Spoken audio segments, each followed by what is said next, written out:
गंगा गांव की एक भोली भाली और बेहद खूबसूरत लड़की थी। उसकी मासूम खूबसूरती को वैसे तो शब्दों में ढालना बहुत ही मुश्किल है, पर यह समझ लीजिए कि गंगा को देखकर ऐसा लगता था जैसे खेतों की हरियाली उसी पर छाई हुई है। अल्हड़ मस्त गंगा पूरे गांव में घूमती फिरती, कभी गन्ना चूसते हुए तो कभी बकरी के बच्चे को पकड़ने के लिए। गांव भर के मुस्टंडे आंखें भर भर कर उसे देखा करते और ठंडी आहें भरते थे, पर गंगा किसी को घास नहीं डालती थी। गांव के सरपंच के बेटे की शादी का मौका था। सरपंच के घर खूब रौनक थी। दूर दराज के गांवों से भी ढेरों मेहमान आए थे। गंगा के पिता लक्ष्मण सिंह और सरपंच में गहरी दोस्ती थी, सो गंगा का पूरा परिवार उस शादी में घराती के रोल में बिजी था। कई सारे इंतजाम लक्ष्मण सिंह के ही जिम्मे थे। गंगा की मां पार्वती घर के कामों को निपटाने में सरपंच की पत्नी का हाथ बटा रही थी।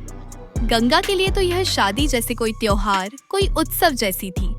नए नए कपड़े पहनना, सजना संवरना और नाच गाने में बढ़ चढ़कर हिस्सा लेना।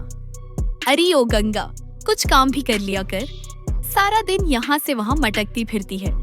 पार्वती ने कहा, अरे अम्मा, काम करने के लिए तू तो है, अभी तो मेरी खेलने कूदने की उम्र है। गंगा खिलखिलाते हुए बोली, देख तो, ताड़ जैसी हो गई है। कल हाथ पीले हो गए तो अपनी ससुराल में खिलाएगी पत्थर। पार्वती गुस्सा दिखाते हुए बोली, अम्मा, तू फिक्र मत कर, मेरी ससुराल में नौकर चाकर होंगे, मैं नहीं करूंगी कोई काम धाम। गंगा ने तपाक से जवाब दिया, तेरे मुंह में गुड़ की डली मेरी लाडो, तेरी खातिर ऐसी ही ससुराल देखेंगे। बीच में गंगा के पिता लक्ष्मण सिंह बोले, ये लो, शेर को सवा शेर, समझाने के बजाय उसकी हाँ में हाँ मिला रहे हो। ओ गंगा के बापू, क्यों इतना सिर चढ़ा रहे हो? लड़की जात है, दो चार गुण सीख लेगी तो ससुराल में काम आएंगे। गंगा की माँ तुनक कर बोली, थी गंगा, मैं जल्दी ही आऊंगा और तुम्हें अपनी दुल्हन बनाकर ले जाऊंगा। निहाल बोला। गंगा शांत थी, उसे कुछ कहने सुनने का समय ही न मिला।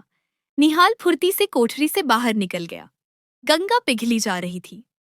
निहाल के प्यार और इस अनोखे एहसास से घिरी गंगा कोठरी से बाहर निकली।